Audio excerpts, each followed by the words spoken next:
Welcome to Wine with HR. I'm Jules. Hey there, I'm Trish. Lawyers turned HR professionals. Through our company, Monarch Endeavors, we guide employers through their oh shit moments with their employees. In this podcast, we will discuss some of the most common and commonly frustrating HR problems while enjoying our favorite adult beverage, wine. So sit back, grab a glass if you choose, and join us as we think about and drink about all things HR. Welcome to this week's episode of Wine with HR.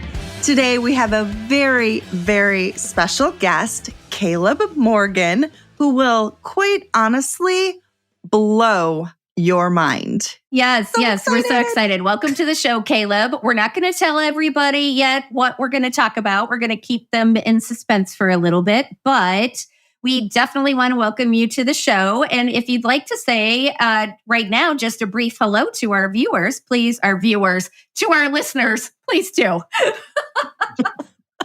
For our audio viewers, thank you for being here. Cheers! Julie got started on the wine early, Caleb. I'll warn you. Oh boy. Thank you so much for having me. It's exciting. Well, since we did say that Julie got started on the wine, we do want to start with that. And then we will reveal our WHINE. Yes. So, Julie. Yeah. What are you drinking? I didn't really get started early, people. They're making me sound like a wino. But I needed to get started early. But no, so the first thing I have to share, and we're going to have to show it in the promo because it's so funny, but my friend got me this wine glass that says, "Let's wine about it," which is so appropriate for this podcast. Although it does say "Let's WINE about it," and we both WINE and WHINE about it. But it allegedly can fit an entire bottle of wine in this glass. I don't know if I believe that, and it would get too warm for me, so I'm not going to do that, but the glass is funny. It makes me laugh. So today I am drinking a Sauvignon Blanc, which I know is not going to surprise anybody, but it is from South Africa. Really? Yes, so that might surprise some people. And I had this at a cute little wine tasting. It's a brand new wine tasting bar that opened up in Lakewood. Trisha, you may remember where Goddess Blessed was. Yes. Oh, I love that store. I know, me too. Well, it's in that space. It's called Qua. And we went for a little wine tasting right before they had their grand opening.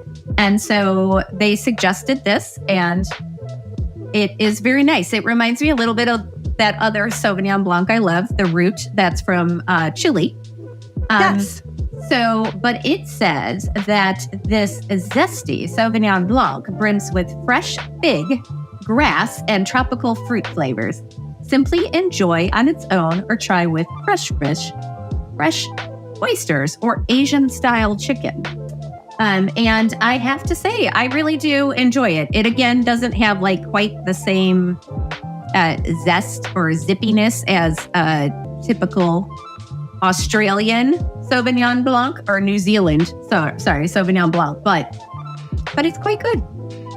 So I'll let you know. You can smell the grass for sure. Yeah, interesting. Okay, so I want to know if you can taste the fig. Not yet. I'll let you know. Okay. All right. What are you drinking, Trish? So I am drinking Dreaming Tree. Nothing I haven't had on here before, right? This is not a new one for us, but I absolutely love it. For those who have not been exposed to Dreaming Tree yet, in one of our episodes, Big and Bold, this California Cabernet is full of character and full of body. Rich flavors of blackberry and plum with a touch of toasty oak. This is a Cabernet you won't want to keep to yourself. I don't know about that. I have a tendency to keep them to myself. And then there's something about smoking fish, which I haven't read yet. So I'm not going to read out loud because I don't know what it says. But all right. Anyway, it's lovely as always. Now, Caleb, I see you have a lovely bottle of water. Yeah, I have the local convenience store specialty variety clear purified water. It sounds absolutely divine. One of my other favorite beverages. I'm not going to lie. Refreshing. Yes. No, I have to stay as alert as possible for what I do. So. Makes total sense. We do too when we're doing that part. Yeah, yes, not so agreed. much. Not so much the podcast, but okay. Sure. So let's get to the WHINE. Trisha, you have been sort of cryptic about our WHINE of the day. So what's up with that? So I was trying to give you guys hints. I was saying things like blow your mind and reveal. So Caleb not only is a motivational speaker, but he's a magician. Abracadabra. Please don't reach out and grab anybody because then you'll end up having to hire us. Right. That's a big no from HR. I am just so excited about this. All right. So Will and I were down in North Carolina. We're at this cute little, it's like a restaurant and a brewery that's attached to one of the malls down there. And we're sitting there and this gentleman approaches us. And the first thing he says, though, thank goodness, is I'm paid to be here. So like, I'm not a creeper. And we're like, okay, that's a great start. Well, then he proceeds to ask if he can show us like some sleight of hand magic. And of course, I'm totally geeked out because I absolutely love that. And really and truly, he proceeds to blow our minds. It wasn't even as much about the trick as the connection. Somehow or another, like I felt like Caleb and I were best friends by the end of how long were we together, Caleb? 15 minutes, 10 minutes, something like that? Something more like maybe 7 to 10 minutes. Yeah. Yeah. It was crazy. And in the meantime, as we're making this connection and we're sharing stuff, he somehow manages to do a couple of other tricks. And we look at each other, we go, when did he do that? How did he do that? What the heck just happened? So we instantly connected. And once he started telling us more about what he did, Will and I looked at each other and we went, podcast. The world needs to see him.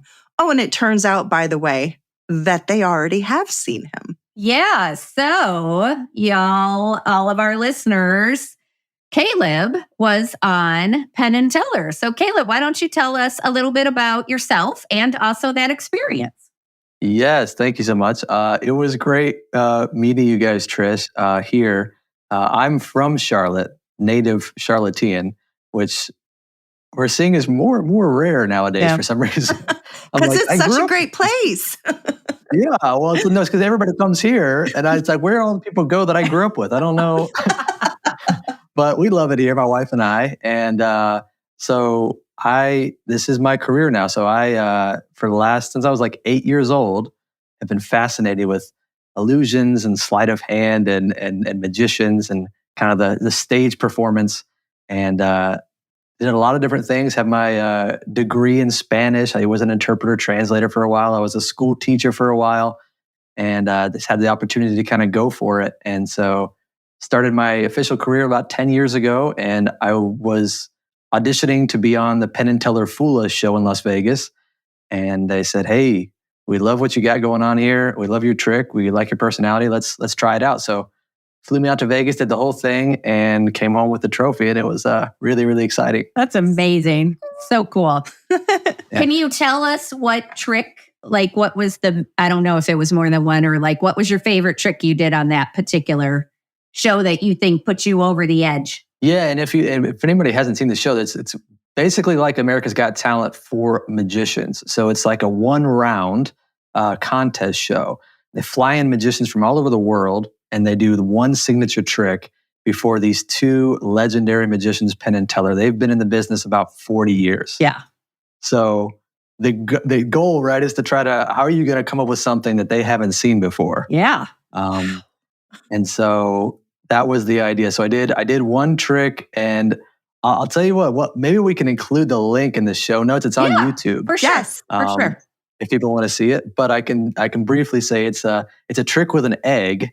It sounds strange, but it's based on an old trick. And what I did was kind of revitalize it and innovate it, and put it in a different way so that it would be something they hadn't seen before. And that's kind of what I talk about when I do my speaking at companies. It's how can we innovate and think differently and build our teams in a way that's unique for what we're working on. Yeah. So how did your career as a magician lead you to motivational speaking and in particular working with companies? Yeah. So the entertainment aspect, it literally started out doing exactly what Trish met me doing. So when I was like 11 years old, I had a magician come up to me in a restaurant, and he was doing some tricks. And I just remember, like, he opened his wallet and it was on fire, and there was like all these crazy things happening, and it was insane. I was like, "What is this guy doing?" And I kept his business card for a long time because he did this trick with it, and he gave it to me as a souvenir. And I kept it in my little drawer, as a kid. And years later, I saw him again. I was like in college. I was working at Starbucks. And I ran into him like just in passing, and he said, "Hey, are you still doing magic tricks?" I'm like, "Yeah, I'm playing around with it." And he said, "I have an opportunity for you." And I got booked in my first restaurant. And for anybody that hasn't ever seen a magician in a restaurant, it's kind of like a comedy club. It helps us to kind of practice and work on new things and meet new people. And that's kind of what I did when I met you, Trish. Is like going around table to table and just kind of engaging the folks with something fun and engaging. And does that answer your question? I don't remember your question. I'm sorry, I got off on the tangent. Well, just how we got into motivational speaking. Oh, right, yes. And so from that first restaurant event or kind of gig that I was doing weekly, that turned into birthday parties, and then I started working for companies, and so I was doing a lot of corporate entertainment over the last decade, and it's more and more gone into custom presentations because each team and each event has some type of theme or some type of message or some type of uniting characteristic that we're trying to push to our people and to our customers.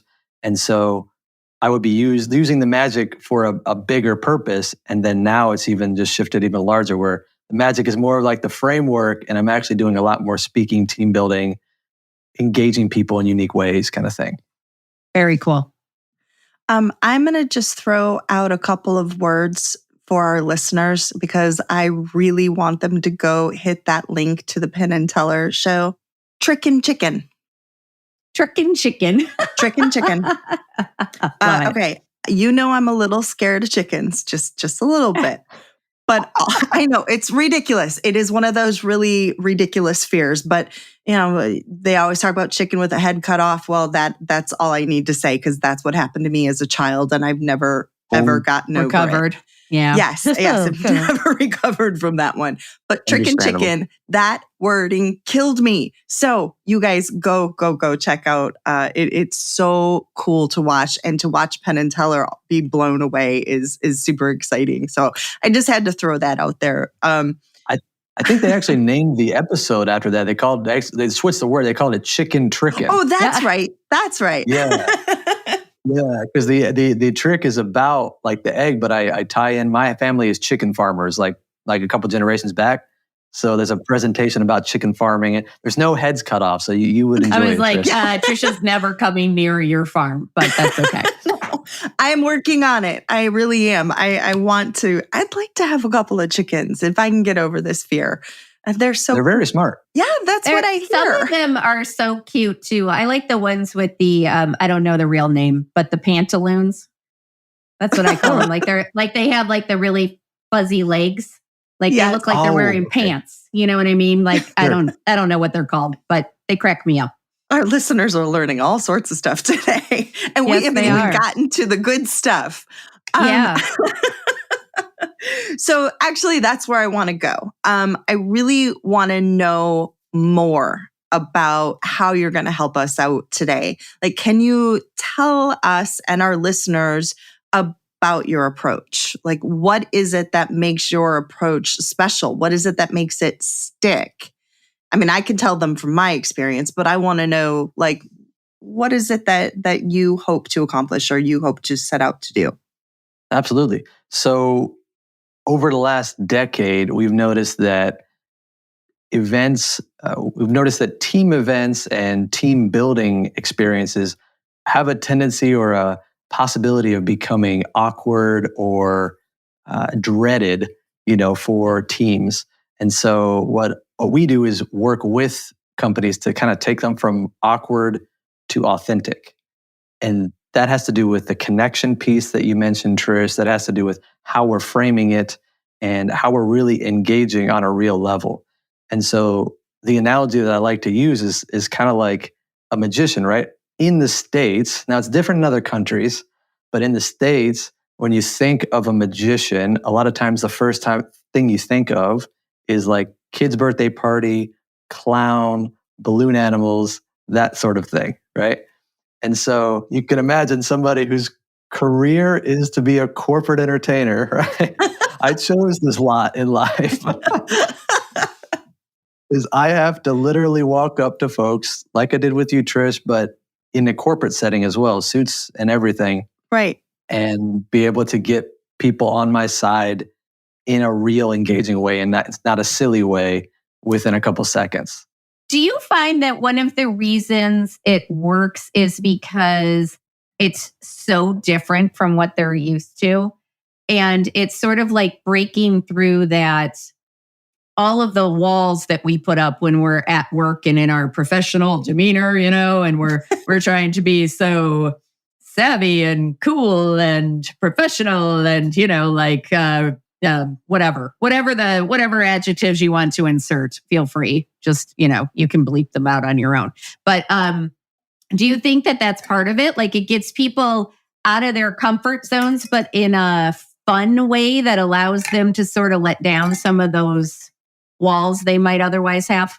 Yeah, I think that's part of it. I think, and the unique thing about what I do as far as a magician and illusionist in that way is that it creates an emotional response, like a visceral reaction. And that's what I've learned is when you tie that visceral reaction to like something you want them to remember, like the fact that we're connecting for this team event, or how we're pushing for the driving the sales for this quarter, whatever the message is, when you connect the emotions to the head knowledge, then it's way more memorable than just reciting something or trying to, pitch some idea to the team, right? So, like I said, I like to use that as an analogy as well because, I love anytime I get to work with a team, but even without working with me, there's a few things I'd love to kind of share that your audience can use as they're thinking about team events and planning those to make them unique and different in an authentic way. Ooh, this has sounded even better and better. I know. Please do. Before Caleb goes into it, you guys, when he is speaking, I really want you to understand not only what I experienced, but also what I watched other people in the restaurant that night experience. I saw people go from just kind of sitting there, sometimes very stoic, looking like they were having fun, to actually lighting up. I watched them after he walked away, and their interactions between the people that he had been talking to in the groups seemed more excited, more, I don't even know how to explain the impact that he had on people. It was truly, truly impressive. Yes, I was stalking you after you walked away. Magical even? Magical. Yes. Good job, Joel. I can't believe you missed that opportunity. Like, I was so busy in my head thinking about people's reactions. So good. Well, I do appreciate you saying that because it is like good feedback to see that anytime somebody recognizes that. I personally, I feel like we're like friends now, I can explain. Personally, I believe like my God-given gift is connection and disarming people. Like I love to do that. I love having conversations with random people, learning about them, and just kind of feeling how quickly can I relate to this person and get them comfortable having a great conversation. But again, I think there are still some good key elements that anybody, whether they feel like that's their strong suit or not, can use to make the teams meld even more. And the first thing is basically what you mentioned, Trish. I call it like meet them where they are. In magic, we learn from each other, magicians, and we learn from mentors who come and do conferences and teach and speak. And I first learned this from another magician from the Buffalo, New York area. And he said he does a lot of bar and restaurant magic as well. And the idea is you can't bring somebody into your world until you meet them at where they are, right? And so when I approach folks in a corporate environment or in the restaurant environment, or even when I'm doing like a full group presentation on stage, it's all about like, how do I understand where everyone's mindset is and tailor what I'm trying to say in a way that acknowledges that and helps them understand and disarms them to understand that they can trust me with the next piece, whatever that is, a couple minutes of interaction or the next activity we're going to do or whatever that is. So I believe it's funny to kind of analyze this. Trish, you remember me, you said the first thing I said was that I'm paid to be here. That is part of what I say at the beginning. That's like maybe the third thing in. But usually I because I know in the setting you were in, you're casually there, with your spouse, like trying to have a nice time, and I'm just kind of interrupting the conversation, right? So I go in and I immediately say, "Oh, you guys having a good time? Is it first time here? Have you been here before?" And now we're bantering, and you think I'm the manager. That's the idea. Oh, that's right. You did start out that way. Now that you say that. Right? And it makes you think I'm the manager, so that by the time I say, "Hey, we have entertainment here." Oh, who's the entertainer? I'm the entertainer. Light laughs. All of a sudden, we're into it. And before you know it, I think it was Will, right? Yeah. He was showing me photos of, I think, like different things that he's into, and we're like buddies at the end of it, Totally. Completely. So I think that, and I do the same thing when I speak with a company about bringing me in for a team building presentation specifically. That's like what the pre-event call is all about. Like, where are your people at? Like, and so you can think about this yourself when you're planning, any HR professional planning an event, planning a gathering. What headspace is all your team in right now? What time of year? What are maybe some recent wins, maybe some different issues that you may need to address or be aware of? Kind of how does the team mesh, and really understand that first as you're planning this event. So that would be like number one. I think that's a really important point, because Trish and I talk a lot about being authentic. And if you're not authentic, people can smell you 1,000 miles away, and I think like one of the things with companies is you will always, no matter how great your company is, there will be bouts when morale is just low, where people are burned out for whatever reason. Maybe a bunch of people have left, or a bunch of changes have happened, and people are just sort of, down about it all. And you cannot have an event where you're just like, this company is the best and there are no problems and we love you all and, rah, rah, rah, sis, boom, bah. Because they're going to be like, okay. And, so you like We're meeting out. them where they're at. Yes, exactly. I think is really important, because you have to be able to, especially in HR, you've got to be able to, first of all, read the room and see when that sort of thing is happening. And then if you were to have an event, you've got to, as you just said, meet them where they are. And you've got to take that into context. So you can't, again, you don't want to go in and be like, we're just here to celebrate how fabulous everything is if everybody's like, this place sucks and everybody's looking for a new job, So then you got to be like, all right, we know there are some problems going on, but let's talk about it. Let's work through it. Let's figure out how we make it better, and we really want to hear from you. So again, that might not be exactly what you're doing, but I think that point about you got to be real. You got to meet them where they're at. You got to start from where they are to get them where you want to go, or they're never even going to get on the train. I think, no, you got it 100%. That was a great way to put it. And it reminded me too of a funny thing. One of the things they tell us too in stage performing, right? And delivering keynotes on stages and things, always address like the elephant of the room, like whatever that is. Like, don't ignore it and run past it. So I've heard horror stories, right, of like people getting up. The CEO gets up before they introduce the magician, and they say, we share war stories, in our industry, right? And they get up before they introduce the magician. They say, hey, just so everybody knows, we're down this quarter, and we're about to let go of half the staff.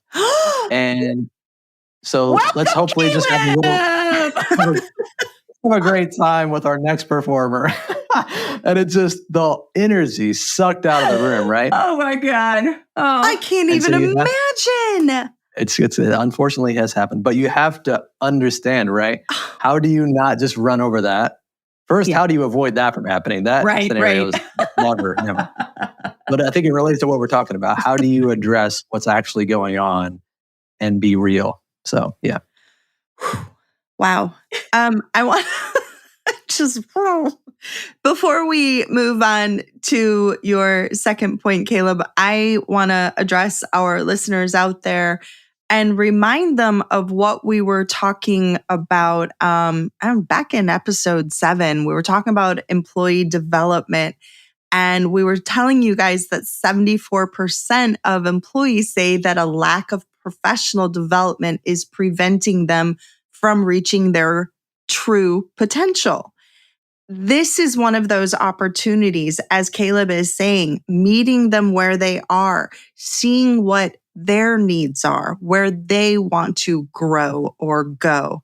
That has got to be the first step.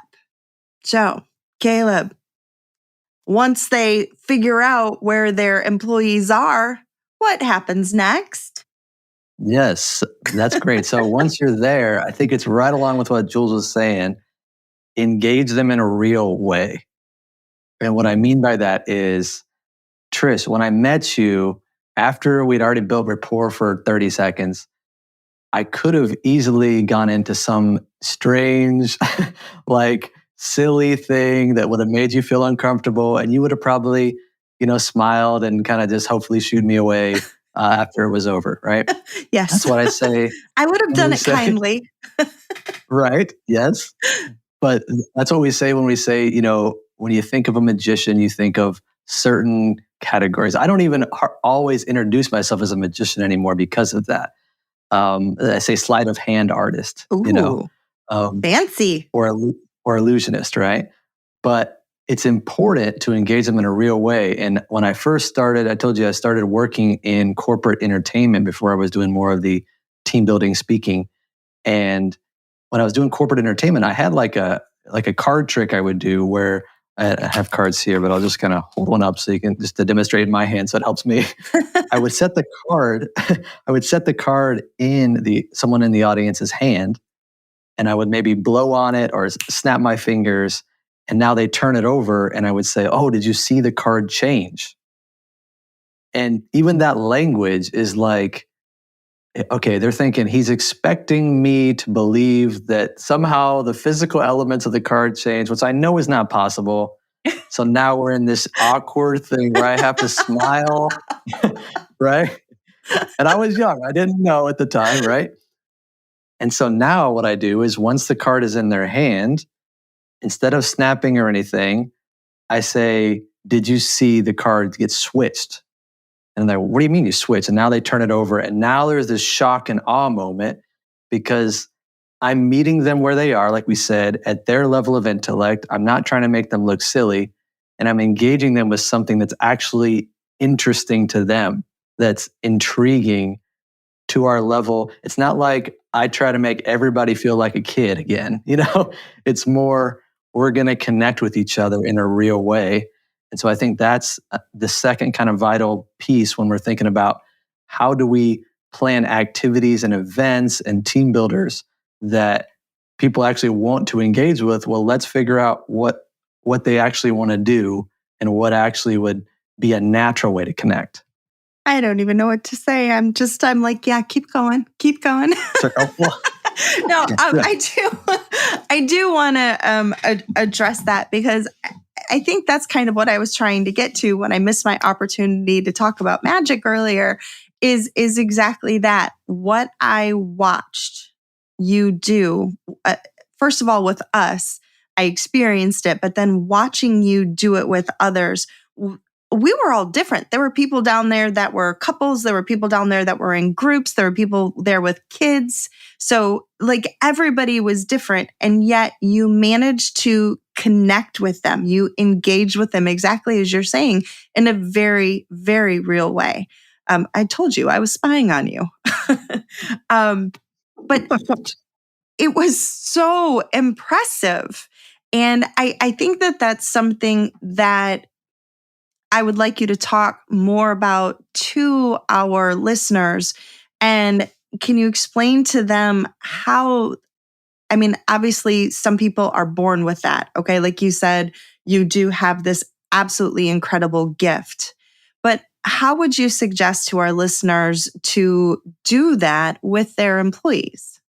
That's a great question. And I think it's going to go back to number one about it's going to take work, right? But knowing their employees well enough and the team dynamics well enough to be able to figure out and to start testing. Now, this always gets into a part where folks that I speak to about testing and things are a little hesitant, right? As a magician, you have to be okay with risk reward, right? Like big time risk, big time reward, right? Right. Now, I'm not suggesting making huge risks. I just mean small risks with a plan in case things go awry can be great for testing. And so in this case, maybe have a couple different activities that you think would work for the team, and you're going to maybe try them out at the next event, or you're going to plan an event where we try a few different things and we get some feedback and we notice how people are responding. In the fact that I've worked my entire career in restaurants and local spots while I've been doing these corporate stages and corporate events and things like that, has allowed me to always be testing new material and always be seeing how the general populace responds to that, depending on their age, depending on the environment, so that when I get in front of the corporate audience, it's like smooth. I know what's going to happen. I know what's going to work because I've done it hundreds of times. So I think that would be the way I would suggest, just kind of trying to understand where they are and trying to engage them with things. And the reason I say that is also because, I'm the oldest of four. So I have 3 younger siblings, and they're all in kind of, one is an entrepreneur, but the other ones are kind of in corporate age range where they work with other companies. And I asked them too, it's like, okay, so what, just them personally, knowing them personally, what is kind of the vibe when it has to deal with like team building? It's like some people think that this is going to waste their time. Some people think that this is not going to be very fun and engaging. And like Jules was saying, like, maybe we don't really like to be here anyway. So why would I want to do this?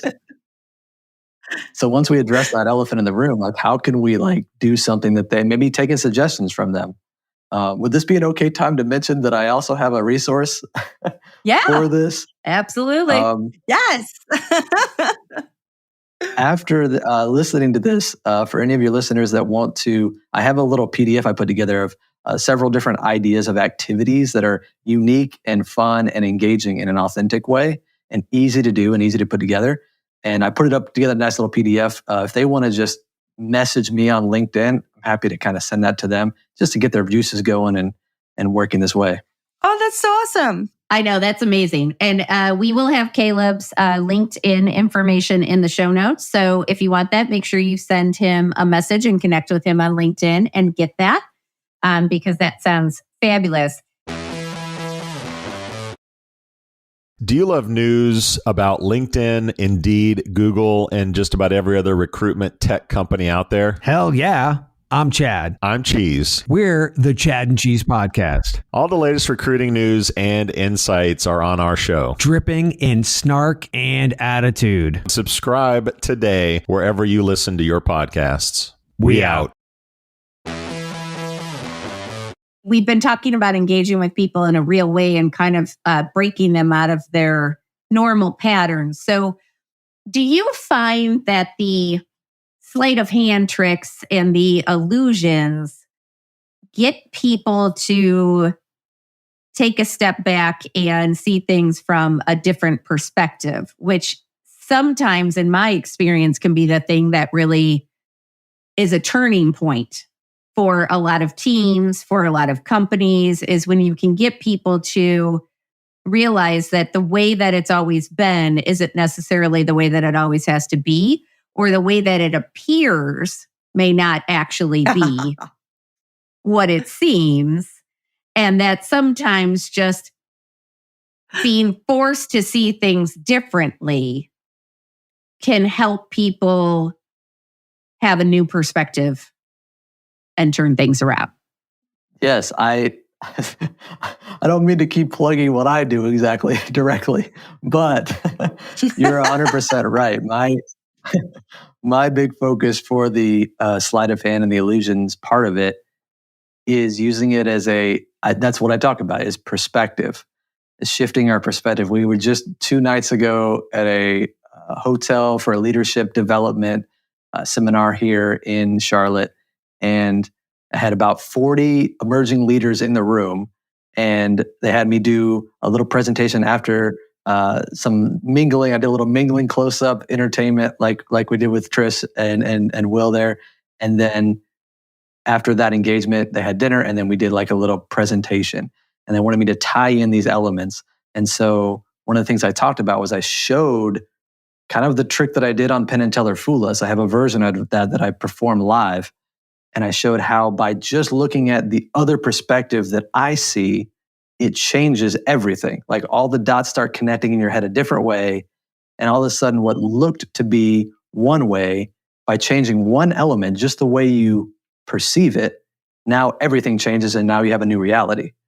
And so it's a great analogy. You're right. It's a great analogy for getting people to understand how we can see things differently and how much that changes the results we get.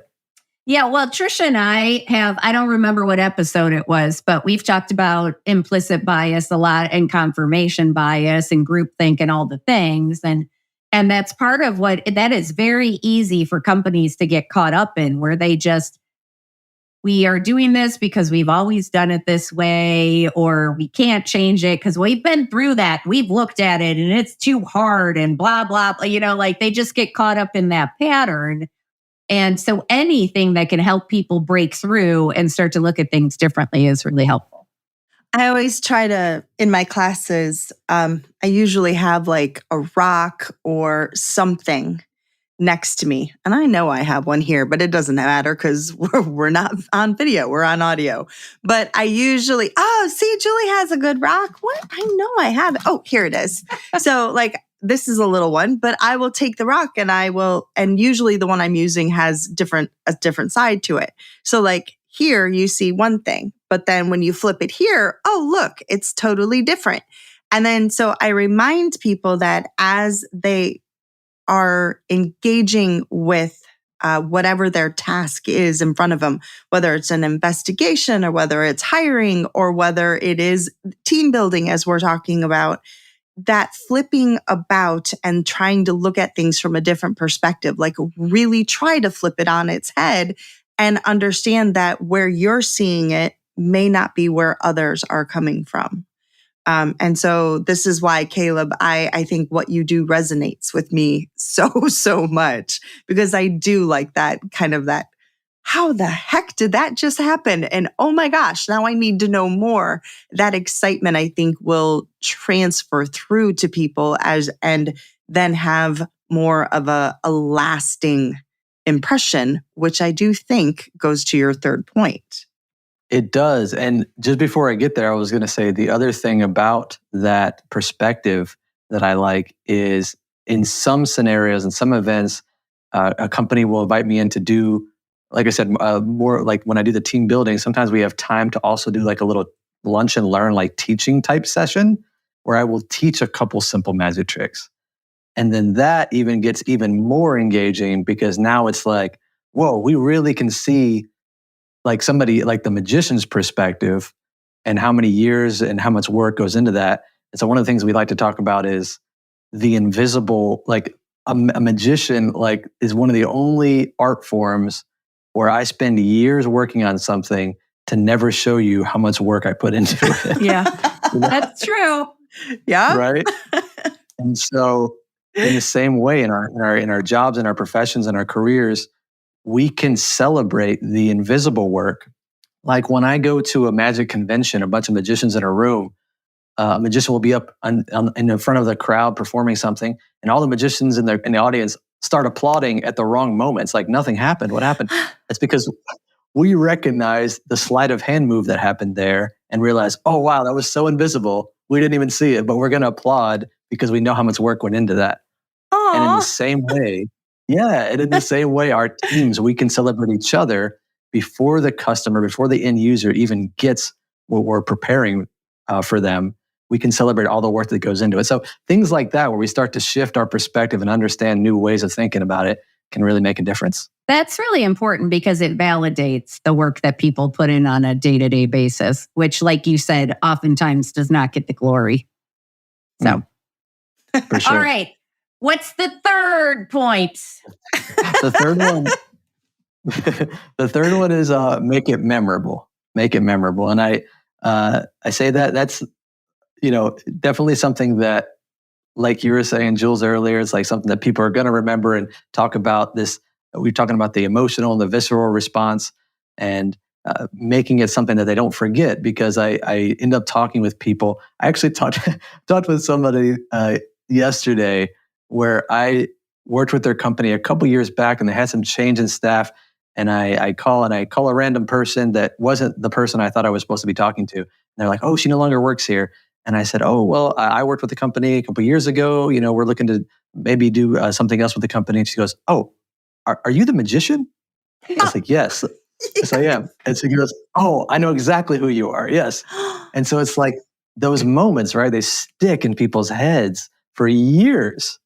And so I think the suggestion here would be, figure out, okay, now we've met our team members where they are. We know how to approach it. We know how we're going to engage them in a real way that feels not awkward, but authentic to them, gets the connection going. And then how do we maybe add a little cherry on top? How do we make it really, really memorable so that what I would love is for all the, HR directors and managers that I work with to be able to have such strong relationships with their teams that their teams go, "Oh man, every single time Jules comes up with an event, it's going to be amazing. We have to be there. Like, it's going to be great.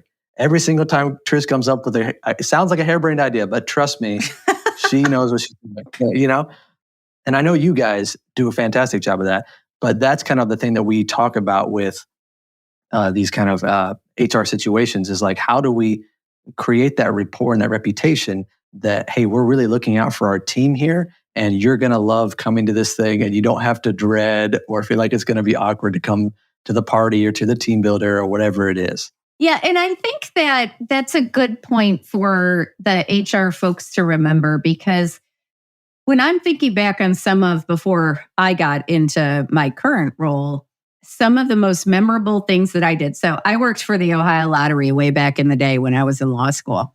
And somehow I forgot about that. Yeah, right. Yeah. Somehow I got put in charge of doing the annual sales meeting. And I was like, okay, well, we're going to go all out then. So I brought in a team, like I hired an outside company, and we did they had to build puzzles, but big puzzles out in the field. And they had to do all these team building activities that I'm sure they were all groaning about at the beginning, but they all really enjoyed them.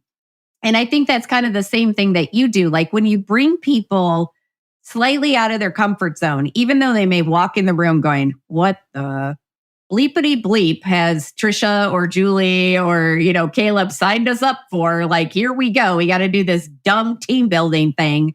But if you can engage them, as you said, in that real way, and they finally sort of succumb to it and they just get in it, it becomes that thing that they remember forever, because it's different enough than what they do every day that it is memorable, but it also makes them step out of their comfort zone, connect with people they normally wouldn't. So not just you, Caleb, or me or Trisha, but their teammates who they work with every day. It helps them connect in a different way, which is really important. Trisha and I recently did an episode on that as well, about how Trisha and I talk about people forgetting how to human all the time since COVID. Like, we've forgotten how to talk to each other. We've forgotten how to connect. We've forgotten how to be human to one another. And things like this, as silly as they may seem sometimes, can really start to build those connections again, because they give people a reason to connect. Because you're all connecting over, for you in particular, Caleb, it's like the word that keeps popping into my mind is wonderment. Like when you see something like that, you see a magic trick or an illusion or something like that, it's this sense of wonder that there is still magic in the world, that there are things that maybe can't be explained, or that there are just things that can just be fun, And I think that that's really important to have events like that where people can just connect on a human level, and that can be long lasting. So not only is it memorable, but it might actually start fostering relationships that weren't there before that event happened. For sure. All right. So I want to throw something out here. Way back in last season, in our 15th episode, Jules. Woo! Attitude of gratitude. Yeah. Yes, right? Well, we're getting up onto that season again, that time. And we need to remind people that those employees who do have those high levels of gratitude and mindfulness are more likely to have high levels of well-being, engagement, and productivity, which means what? Lower levels of stress at work. We're getting into that season again. So I would love to highly, highly, highly recommend that you all connect with Caleb on LinkedIn, get that PDF, start using some of his ideas, and maybe, just maybe, even book him and bring him in to see the kind of change and magic that he can bring to your organization. Because, by the way, team building, it isn't magic, or is it? Bum, bum, bum. Bum, bum, bum. And I'll say it too, if I may, for your listeners, I think that the thing is sometimes, we don't realize the amazing opportunities that we have in the roles that we have and the different levels of impact that we can make. There's another fun analogy that I like to make, which is, when you think about a magician, right? A lot of times you think about doing things that are surprising, right? Something happens over here, and then way secretly we sneak in an elephant, like behind the scenes, and different things come out of nowhere that you weren't expecting.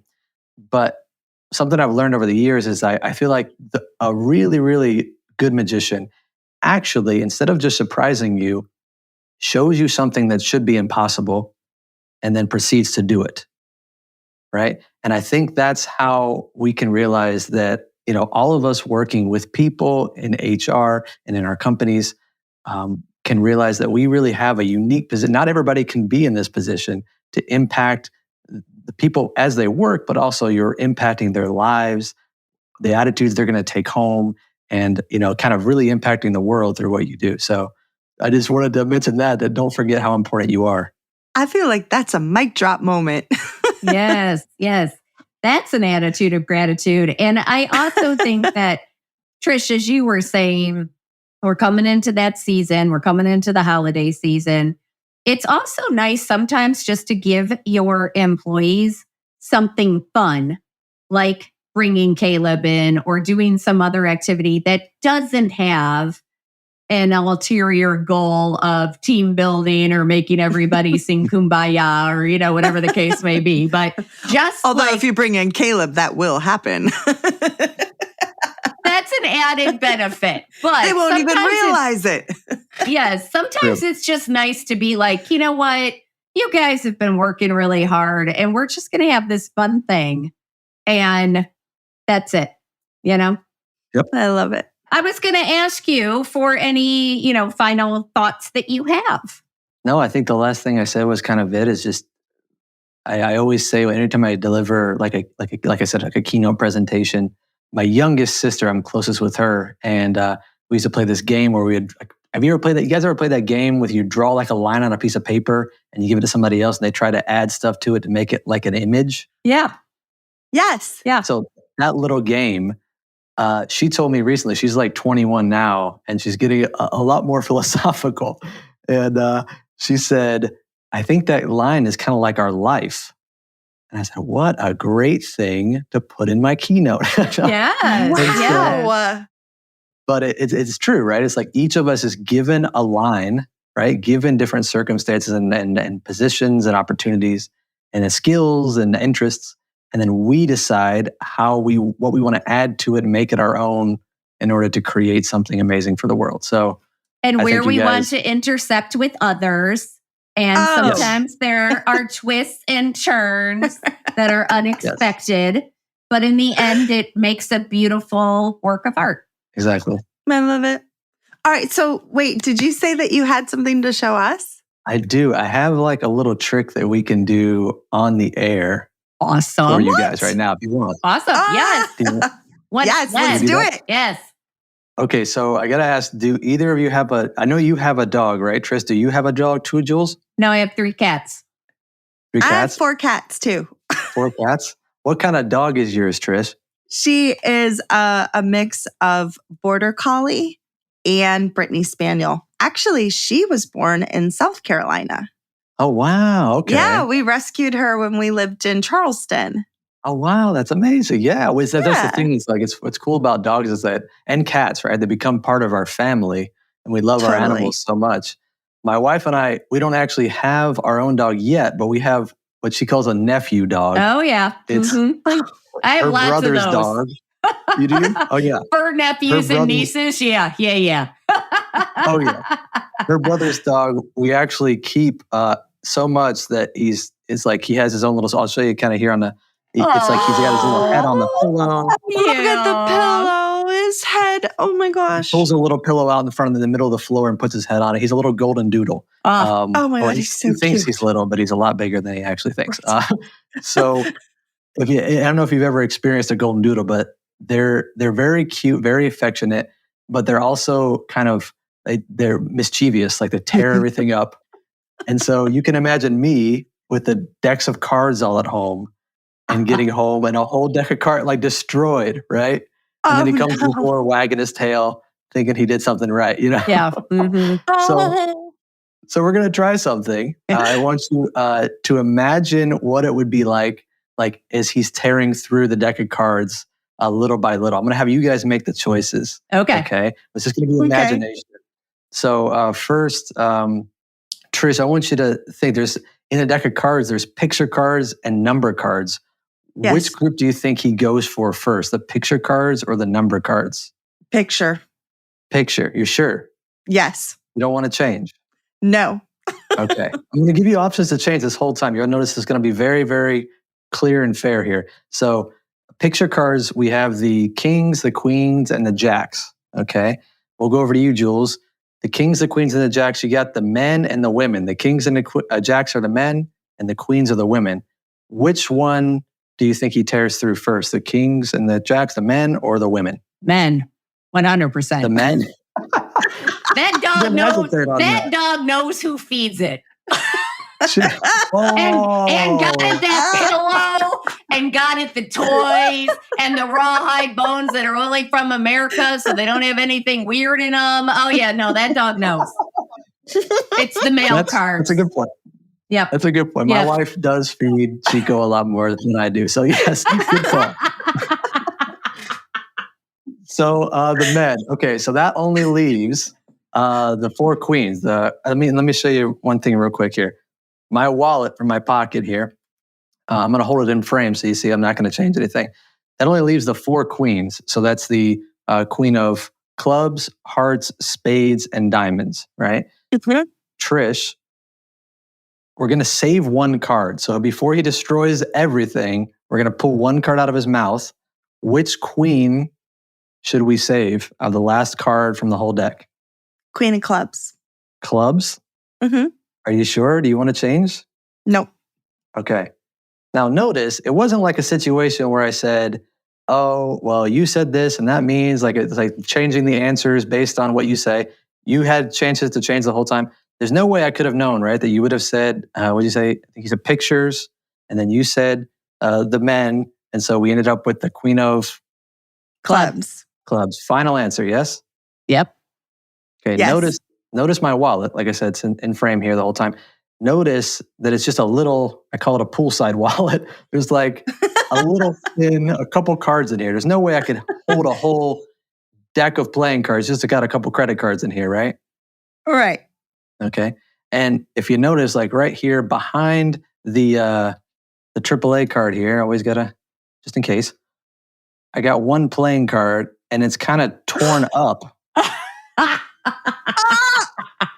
It's torn in pieces, almost as if the dog ripped at it and we saved it out of his mouth, right? Yep. And tell us one more time, Trish, what was the name of the card that you decided? Queen of clubs.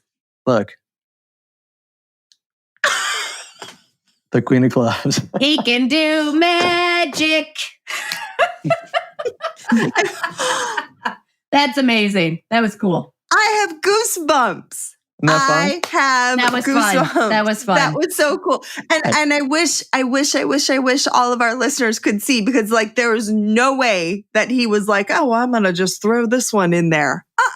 No, could not have happened. That was cool. Fun. It's awesome. Oh, thank you for that. Yes, that was You're great. welcome. That was great.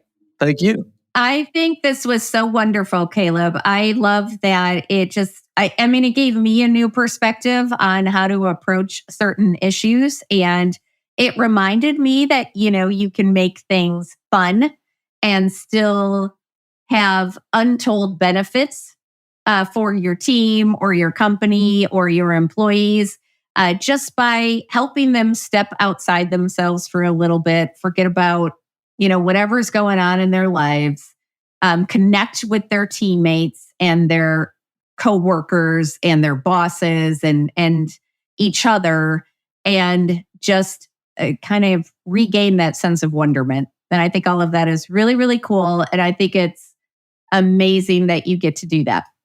And thank you for sharing a little bit of yourself with us today. Thank you. This has been awesome. Tricia? And Caleb, I just want to say it was so good to see you again. And thank you. I feel like today actually, it sounds really weird because everybody heard at the very beginning how excited I was about our initial interaction that we had. And as it seems like the more and more that we interact, the more and more of an impact you're having.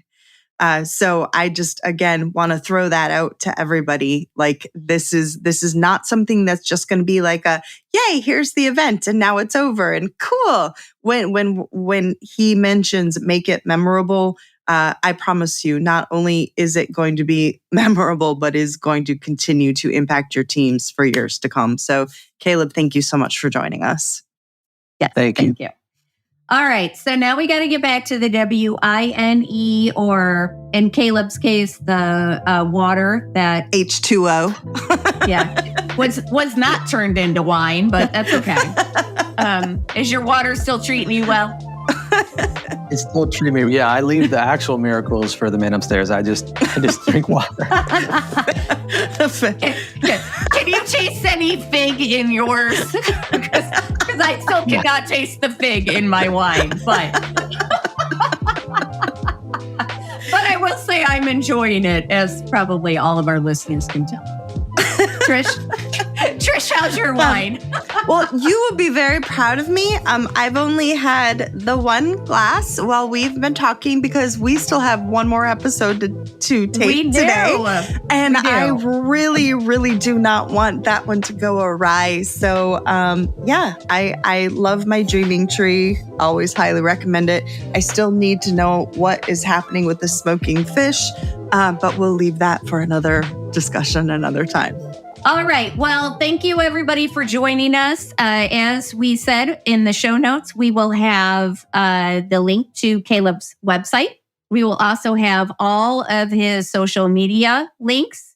And if you want that PDF that he talked about, which, hello, it's free and it's great. So please reach out to Caleb on LinkedIn. Again, the link is in the show notes. Just ask for it, and then you guys will be connected, and you will have all of his information if you want to reach out and bring him in, maybe, again, like we said, for the holiday season. Put a little magic back in your company, in your team.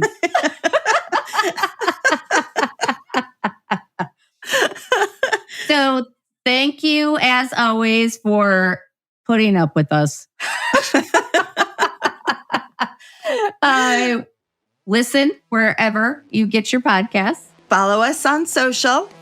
Follow Caleb on social. Follow Caleb on social, and we'll see you next time. Cheers. Cheers.